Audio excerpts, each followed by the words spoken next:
Hello, my name is Tim Francis, and I'm going to give you a presentation on natural science, lumbar spondylitis without myelopathy, degenerative disease of the lumbar spine, and lumbar radiculitis. Before I can really explain that to you, I need to explain how it happened, how I got this.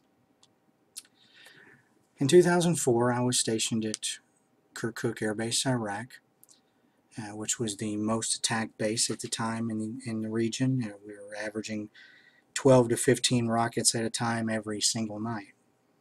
But on June 2nd, only a single rocket was fired, and it didn't hit anything but the open field, but it started a grass fire. And with this, you should be able to see what that impact point looked like as the fire started to spread around it. Now, as that fire spread, it spread into a munitions storage area, where munitions were stored out in the open. And the heat from that fire caused small arms, rockets, missiles, and bombs to all ignite. And this is what some of the smaller stuff sounded like. Whoa. Sound like that one launched. Okay, I'm getting back in the money now. Now, I was ordered to go down into that area to help evacuate some personnel that were down there.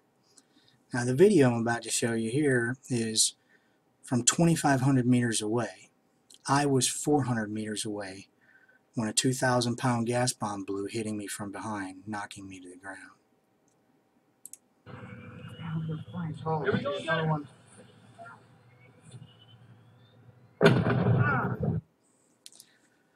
That launched me about 13 feet.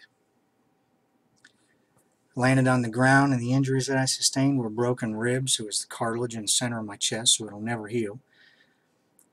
Tendon damage to my right ankle and right wrist, and more specifically to this presentation, my low back.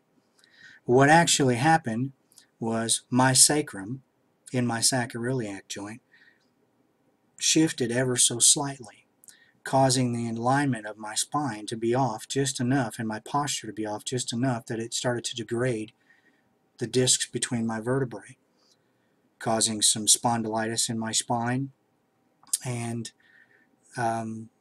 causing some bulging discs throughout my spine and even spreading now up into my neck. So what I did was I went to a pain management specialist who gave me a daily regimen of medications, pain, muscle relaxers, anti-inflammatories, all those types of things to help me at least function and get by. But to alleviate or to mitigate the need for stronger medications, we went with steroid injections. Now, steroid injections last on me for about 4 to 6 weeks, and then they're gone.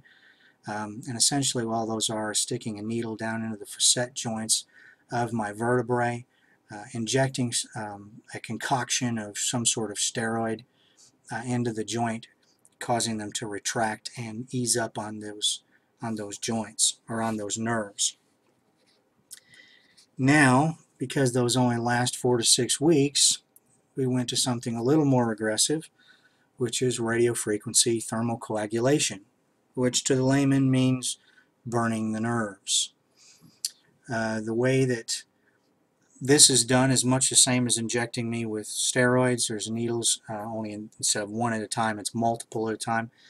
Needles put into my facet joints and electrodes connected to the needles, and low levels of electricity is shot down into my spine or into the nerve specifically. One would think that would be like a big zap or a jolt, but it's not. It's kind of a tingle. Doctor can turn it up, cause toes to twitch, legs to jump, those types of things. But all in all, it causes the nerves to burn. And once the nerves are burnt off, obviously there's no pain. The trouble with that is for the weeks following, you end up with muscle spasms, and I mean Charlie horses, like you get in your calf, but in your back. On me, specifically in my back. Over the course of 3 years, I had 147 injections in my entire lumbar and sacral spine, causing those muscle spasms. And it's not fun. You think to yourself, or I thought to myself, how can one injury cause so much or affect so much just by one little piece of your spine being just slightly moved, throw the entire thing out of whack? Well, it can. Some people would ask me if I would consider having surgery done. Well, the only real surgery that's going on right now is fusing the spine. Because it's my mobile part of my spine, I would think not. I prefer to be mobile.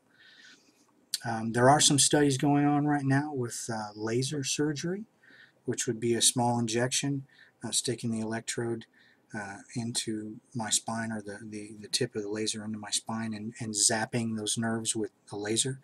That would cause the nerves to die off quicker and maybe last longer, but until it's more proven, I think I'll just wait for the studies to finish up. I've applied what I've learned through this ordeal to my wife.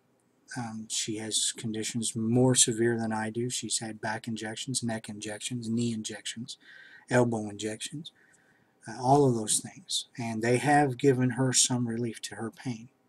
I've also helped coworkers, and they would tell me how they were feeling or what they were feeling, and I could sort of diagnose them or tell them what I thought it was, even point them in the right direction of maybe a homeopathic med or to a doctor that may be able to help them. I'm always asked if I had this to, knowing everything I've been through, would I do it all over again? Absolutely yes. Had I not gone down into that area, those people would have been killed. And that's not something that I could live with. So, absolutely yes. The references and documents are here for this presentation and for my LLP. Thank you.